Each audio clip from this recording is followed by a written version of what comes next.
Next, we have the religious order Patron. Now, considering how much religion and deities and such is in Dungeons and Dragons, a religious order as a patron was one that was bound to be in this group. So down here we see your group acts in the service of a religious institution. The patronage of a religious order isn't simply a matter of each member of your party belonging to the same faith. The faith's administration, with its own resources, goals, and leaders, directly sponsors and guides your adventures. And looking at types of religious orders, not every religious order represents an alliance of worshipers devoted to godly ideals. Perhaps your group is a team of devotees pursuing a cause for your faith, or maybe you're a bunch of cynics taking advantage of a wealthy congregation. Your collective faith could compel you to hunt evil monsters or stave off otherworldly invasions to protect the powerless from oppression or to spread the teachings of your religion in a hostile land. Or perhaps you serve a corrupt hierarchy by making its enemies quietly disappear, though even cynical mercenaries can become true believers when confronted with the miraculous. So here's some religious order types. The first one's probably the best, Undead Hunters. This community of scholars and monster hunters laboriously researches the unquiet dead, tracking them to their lairs and permanently laying them to rest. So no matter what level your adventurers are, there's always an undead that's suitable for them.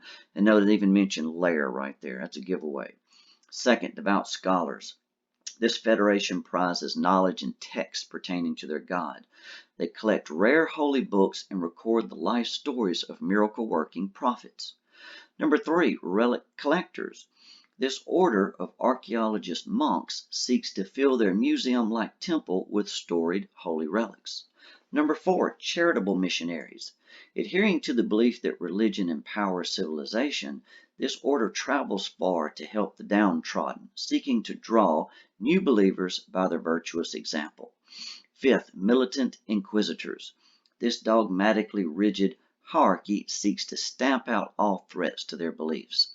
And then number 6, Doomsaying Evangelist. This order believes the world is about to end.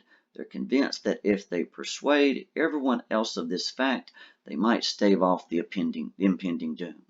Now we have religious order perks, and the first one is a very good one, divine service. In times of need, your group can appeal to the priest of your faith for magical aid. An NPC cleric or druid of your faith who is of sufficiently high level casts any spell up to 5th level on your group's behalf without charge. That's great. The caster provides any costly material components needed for the spell, if any, as long as you demonstrate your need and are in good standing with the faith. So to be able to get some type of spell that you need up to level 5 is pretty good. Then there's equipment. Each member of your party has a holy symbol or druidic focus, even if it isn't needed for spell casting. Each of you also has a book containing prayers, rites, and scriptures of your faith. And then last, proficiencies. Each member of your party gains proficiency in the religion skill if the character doesn't already have it. Then they have religious order contacts, who will be your middle person between you and those at the top. Your established order enjoys a robust following. It might be a cluster of priestly scholars who use your group as the adventuring arm of the organization, or perhaps a legion of paladins. Now there's a good idea for this group right here, who call on their group's finesse where swords and shields fail. You might receive orders directly from the immortal entity you worship or through an earthly agent, such as a high priest or an archdruid. Roll or pick from the religious order contact list. So here we have number 1, Shadow Tongue. A mysterious speaker for your order advises your next steps, but fears being discovered by a powerful rival faith. 2nd, Inspired Creator. A gifted artisan conveys the will of the divine through prophetic song or artwork. 3, Mysterious Text.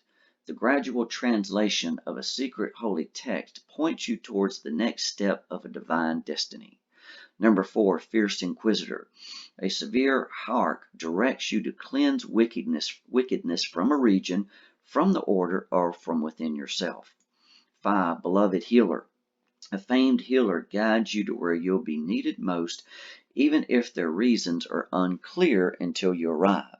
And then number 6, Divinity's Voice. Otherworldly messages direct you to undertake divine quest. So divine quests are pretty much what that right there is all about.